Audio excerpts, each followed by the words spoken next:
తిడుతున్నాడు. కానీ భగవద్గీత కృష్ణుడు మెసేజ్ ఇచ్చిన ఫస్ట్ శ్లోకం ఏంటంటే, ఫస్ట్ ఇచ్చిన మెసేజ్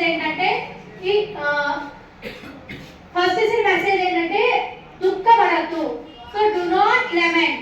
సో భగవద్గీతలో కృష్ణుడు ఇచ్చిన మెసేజ్ ఏంటంటే మీరు ప్రతి దానికి దుఃఖించద్దు అని చెప్తున్నారు అనమాట. అసోచ్యానన్వ సోచస్వం ప్రజ్ఞావాదాంశమాశసే గతాసూన గతాసూచ నాను శోచంతి పండితః. సో కృష్ణుడు అర్జునుడు చెప్తున్నాడు డు నాట్ లెమెంట్. ఏం చెప్తాడు? సో లెమెంటేషన్ అంటే శోకం. సో అర్జునుడు శోకిస్తున్నాడు కదా, దుఃఖిస్తున్నాడు కదా. సో భగవద్గీతలో కృష్ణుడు ఇచ్చిన ఫస్ట్ మెసేజ్ ఏంటంటే మిమ్మల్ని ఎవరైనా అడిగితే ఏం చెప్పాలంటే డు నాట్ లెమెంట్. సో దుఃఖించద్దు, దేనికి దుఃఖించద్దు అని చెప్పి కృష్ణుడు చెప్తాడు అన్నమాట. అలాగే భగవద్గీతలో కృష్ణుడు ఇచ్చిన కన్క్లూడింగ్ మెసేజ్ ఏంటంటే సర్వధర్మాన్ పరిత్యజ్య మామేకం శరణం వ్రజ. సో 18th చాప్టర్ లో 65th శ్లోకంలో కృష్ణుడు ఇచ్చిన కన్క్లూడింగ్ శ్లోకం ఏంటంటే అది కూడా డు నాట్ లెమెంట్. సో దుఃఖించద్దు, నేనున్నాను, మీ యోగక్షేమాలు నేను చూస్తాను. సో మిమ్మల్ని ఈ లెమెంటేషన్ నుంచి, ఈ దుఃఖాల నుండి విముక్తి చేస్తాడని చెప్పి కృష్ణుడు చెప్తాడు అన్నమాట. సో భగవద్గీత మనం చదువుతూ ఉంటే మనం దుఃఖాలను ఎలా అధిగమించాలి, సో మన ప్రాబ్లమ్స్ ఎలా అధిగమించాలి అనేది మనకు తెలుస్తుంది అన్నమాట. సో భగవద్గీతలో ఇచ్చిన ఎసెన్స్, భగవద్గీతలో ఇచ్చిన మెసేజ్ ఏంటంటే మనకి డు నాట్ లెమెంట్ అన్నమాట.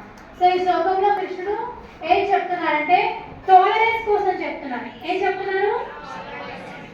సో మనం ఏదైనా విజయం సాధించాలంటే మనం చాలా ఓర్పుగా ఉండాలి కదా, సహనంగా ఉండాలి కదా. సో దుఃఖం వచ్చిందని చెప్పి లేదంటే ఆనందం వచ్చిందని చెప్పి ఉప్పొంగిపోకూడదు అనమాట. సో ఈ శ్లోకంలో కృష్ణుడు అదే చెప్తారని. ఒకసారి అందరూ గట్టిగా నాతో పాటు ఈ శ్లోకం రిపీట్ చేయండి. ఆ తర్వాత మనం దాని భావాన్ని తెలుసుకుందాం. మాత్రా స్పర్శాస్తు కౌంతేయ శీతోష్ణ సుఖ దుఃఖదః ఆగమాపాయినో నిత్యాః శాంతి దీక్షస్వ భారత. మాత్రా స్పర్శాస్తు కౌంతేయ శీతోష్ణ సుఖ దుఃఖదః ఆగమాపాయినో నిత్యాః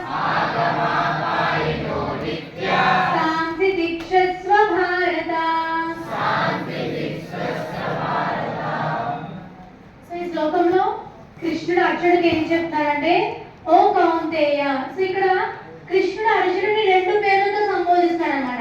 ఒకటి కౌంతేయ, రెండు భారత. సో కృష్ణుడు ఇక్కడ అర్జునుడికి మెసేజ్ ఇస్తున్నప్పుడు అర్జునుడి యొక్క రెండు వంశముల యొక్క పేర్లని, ఆ గొప్పతనాన్ని, ఆ కీర్తిని చూపిస్తున్నాడు. ఒకటి కౌంతేయ అంటున్నాడు, రెండు భారత అని సంబోధిస్తున్నాడు. అంటే కౌంతేయ అంటే తన తల్లి తరపున వంశం. సో ఎంతో గొప్ప వంశం. సో కుంతి మహారాణి ఎంతో గొప్ప వంశం నుండి వచ్చారనమాట. సో ఎన్ని కష్టాలు వచ్చినా తను చాలా సహనంతో భగవంతుడిని విస్మరించలేదు, ధర్మాన్ని విస్మరించలేదు. అలాగే భారత అంటే భరత వంశము, తన తండ్రి వైపు వంశాన్ని సూచిస్తున్నారు అనమాట. సో ఇక్కడ రెండు పేర్లతో అర్జునుడిని పిలుస్తూ సో నువ్వు రెండు గొప్ప వంశం నుండి జన్మించావు. సో అందుకని నువ్వు నీ స్వీయ ధర్మాన్ని పాలించాలి. సో నువ్వు ఒక పిరికి వాడిలాగా దుఃఖించకూడదు, శోకించకూడదు, భయపడకూడదు. నీ ధర్మం, నీ క్షత్రియ ధర్మం, నువ్వు యుద్ధం చెయ్యాలి. ఇక్కడ నా బంధువులు, నా సోదరులు, నా పుత్రులు అనే ఆ యొక్క భావాన్ని నువ్వు విడిచిపెట్టేసాయి. ఈ దేహ భావాన్ని విడిచిపెట్టేసాయి. వీళ్ళందరూ నీకు దేహానికి సంబంధించిన బంధువులు కదా. సో ఈ దేహ భావాన్ని విడిచిపెట్టేసాయి. ఎందుకంటే ఈ బాడీ అనేది టెంపరీ. నీకు మళ్ళీ నెక్స్ట్ జన్మలో వేరే బాడీ వస్తుంది, అక్కడ వేరే బంధువులు వస్తారు. కాబట్టి ఆ నువ్వు ఈ యొక్క బాడీ రిలేషన్షిప్స్ విడిచిపెట్టేసి నువ్వు నీ ధర్మాన్ని పాలించు, అప్పుడు నువ్వు హ్యాపీగా ఉంటావు, విజయాన్ని సాధిస్తావు అని చెప్పి కృష్ణుడు అర్జునుడు చెప్తున్నారు అన్నమాట. సో ఏం చెప్తున్నారు?